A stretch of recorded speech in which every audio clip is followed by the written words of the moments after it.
I'm very pleased to make the introduction of our presentation of the results of our project, Economic Impact of Decarbonizing the Transport Sector. We focused on the optimal paths to decarbonize the sector. Optimal means optimal for the Swiss economy. We're in a final stage. We will finish our project in mid of this year, and we already started some stages of dissemination, had talks with Federal Office of Transport, for instance. So we're really in a final stage. Next slide, please. Present the core teams. So from the part of Infras, it's Martin Peter and Vanessa Angst, responsible for the development of the scenarios, the measures, and as well the evaluation of the scenarios in order to find an optimal path. And we have the modelers from ETH, which is Renger van Nieuwkamp, responsible for the modeling, general equilibrium impact model, and Noah Wright. I'm very happy that he is here because he will present the real findings of the modeling and the results. And at this stage, I'll thank you very much for the support of the program coordination already with our dissemination activities, and definitely for the valuable inputs and discussion with the steering committee. So next slide, please. So what is the motivation? We have a target. We have a net zero emission target until 2050 for the transport sectors. As you know, some cantons as well as some cities are more ambitious in order to find net zero emission already for 2040. Zurich, for instance, discussed already 2030. So we focused on 2050. And as you know, the Swiss transport sector is still growing. Maybe we have a special situation for the time being, but it's responsible for 40% of CO2 emissions. So it's really the most important sector who has to decrease its CO2 emissions. So we are really at the right times. We all know that we have the referendum of the CO2 legislation with a lot of measures which also focus on transport, but we all know that this will definitely not sufficient to reach the net zero emission target till 2050. So our question is really, what is the most favorable, the most optimal approach and most favorable for our Swiss economy? Next slide. So some issues on the focus. We focused on passenger transport. That does not mean that freight transport is not interesting, and definitely air transport would be interesting too, but we focused on Swiss inland passenger transport, especially on the development cars and public transport. We have a nuclear phase out considered. I think that's important because we need a lot of electricity for the phase out of fossil fuels in order to change to electric or other possibilities for the car sector. We focused on fossil fuels, hybrid and electric possibilities. We also considered a small share of biofuels, and I think it's important that we have a function on the competitiveness of the electric cars, and this means that after some years, BEV type cars will be competitive. We all know that the roadmap of electricity has already far reached their short-term targets, 2020, 15% of cars electric. So we now have a real boost. So we're all already on this approach. I think it's important to state that we have another revolution in the transport sectors beside electrification, and this is digitalization, optimized transport, and so on. We considered these potential as well, not only in the scenarios, but also in the reference scenarios, because also here we have a lot of potentials which will help us to reach this ambitious target. So this is the introduction. Once again, thank you very much. I'll pass over now to Noé Wright. We'll present the results and especially the model approach. Please. Yeah, thank you very much for this great introduction, Markus. And hello, everyone from my side as well. Can you hear me well? Perfect. So to decarbonize the Swiss passenger transport, use insights from the literature and know-how from various experts to identify 3 decarbonization approaches which are suitable for Switzerland.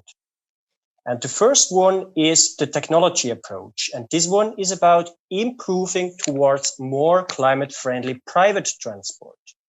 In this approach, the government uses subsidies to foster the diffusion of e-mobility, and this subsidy is financed by a fossil fuel tax for cars. So this is to keep the budget balanced.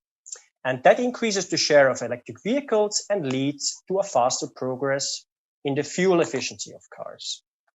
So, and the second approach, named the capacity use approach, is about reducing the demand for cars due to a behavioral change towards a higher occupancy rate per car.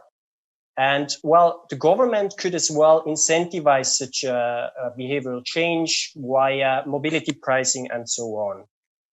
But in what follows, we assume that this behavioral change is coming exogenously. And then we have the third approach, the last one, and there the government can use subsidies to foster the public transport, and again, to keep the budget balanced, we as well implement the fossil fuel tax on cars. So these are the 3 approaches we consider for this analysis. So one is about improving towards more climate-friendly private transport. The second one is about reducing the demand, and the third one is about shift. So what we now want to know is the emission reduction potential and the economic impact of each of these approaches for Switzerland. And therefore, we analyze so-called edge case scenarios, where we set the key parameters of each approach to the upper limit possible for Switzerland, in accordance with the literature and various experts. This allows us to perform a potential analysis and not really an economic impact analysis. So what is possible for Switzerland if it follows one specific approach? And to answer this question, we need to have a model. And that's why we developed the model. And well, this is the model, and we developed a multi-model framework. So basically we have different models. And the reason for that is that we want to have an economic analysis incorporating a highly disaggregated passenger transport sector.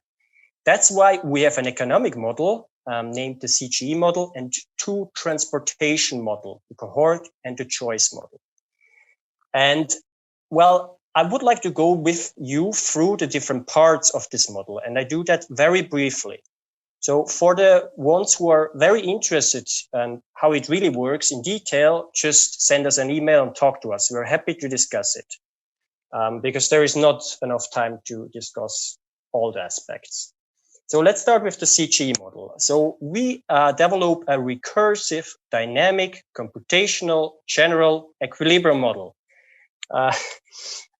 covering the whole economy of Switzerland with a disaggregated energy sector.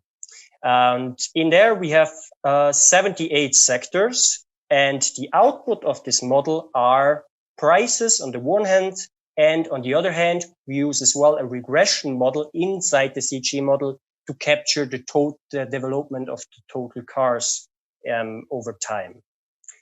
And then we go to the first transportation model. which is the cohort model. And well, the cohort model just estimates how many cars which were previously in the market survive until today. Okay, so let's do an example. Let's assume that you own a car which is 10 years old. Now, the cohort model uses a specific age function to estimate the likelihood that you keep this car for the next year as well, or that you get rid of this car. So in economic terms, this means that with the cohort model, we calculate the depreciation rate of the car stock. So now we know we have, do you see my mouse, by the way? Okay, perfect.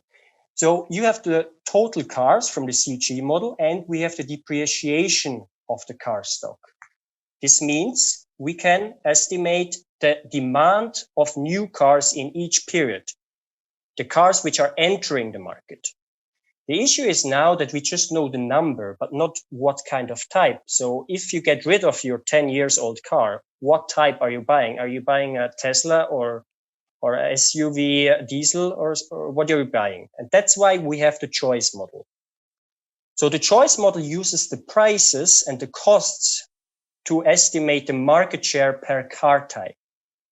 Okay, so that we know what kind of cars are entering the market. And this information is then sent to the CGE model again. Okay, so it's a triangular structure, and each model is dependent on the other one. Now, this structure is very good to have this disaggregated transport sector, but there are some issues. And one issue is that all the models depend on each other. So let's assume that we first solve the CGE model, right? So for the first run, we need to assume something about new cars according to category which are entering the market, because otherwise we cannot solve the CGE model, right? So we do in the initial run, we do this assumption, we let it run until the choice model, and then we have to update with the output of the choice model. We have to update the input of the CGE model, right? And this could in turn again change the output of the CGE model. And that's why we need to have a loop to reach convergence between all these three models, right? Because then as soon as we reach convergence, the outputs don't change anymore. And this is our target. And as soon as we have that, we are done for 1 year.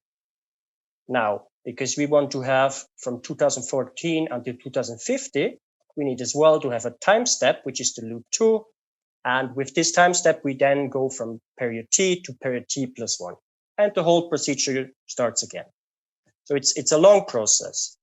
And the good thing about this one is with the CGE and transport models is that we really have, with 78 sectors, we have, for example, sectoral results. We have results about the electricity.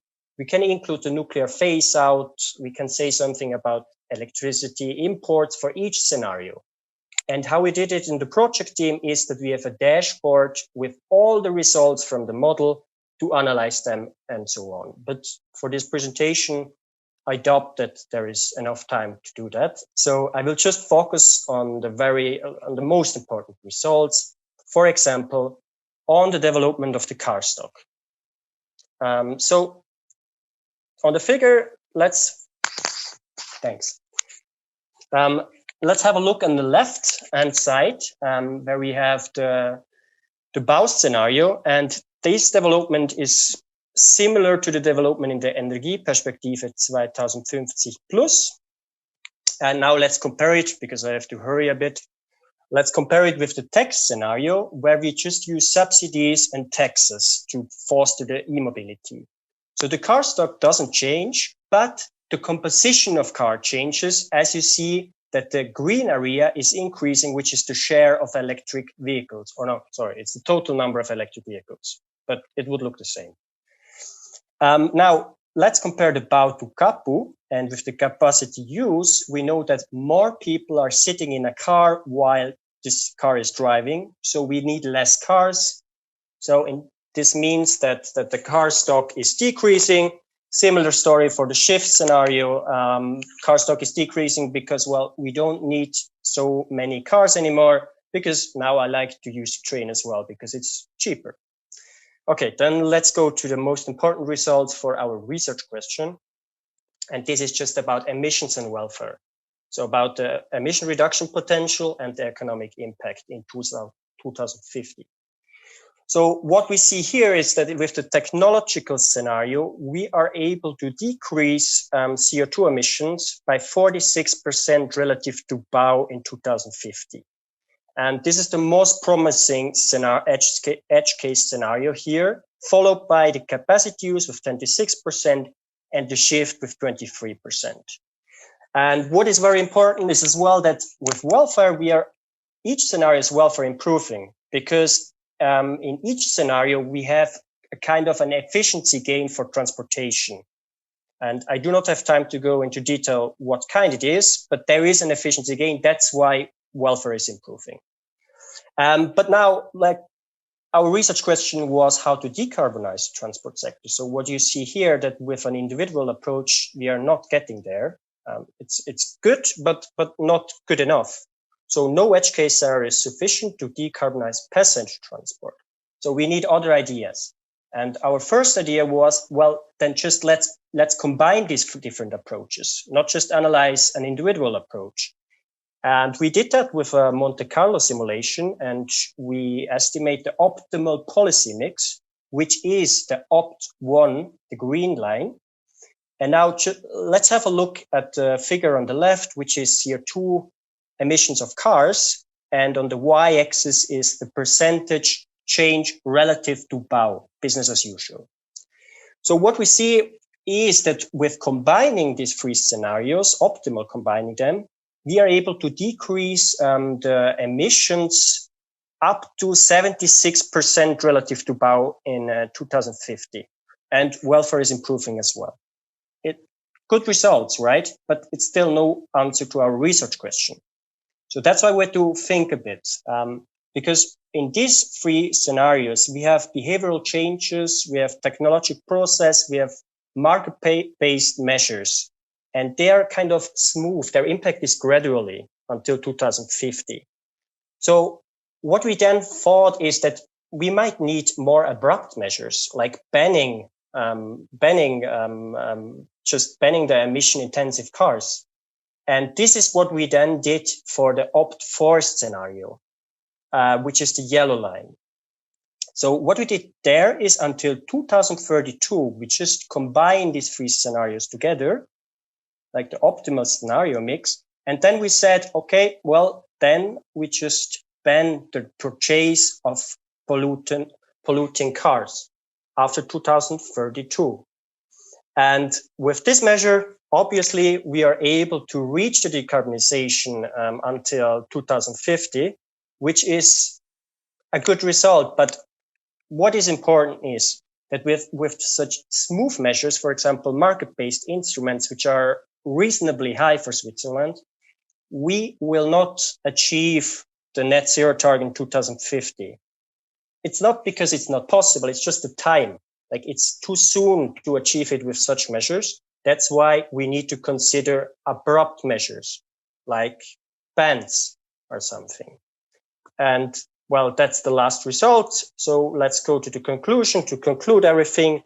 So as Markus said, the transport sector is very CO2 intensive, like 40% CO2 are coming from the transport sector. And this is very high compared to the world, which is 23%.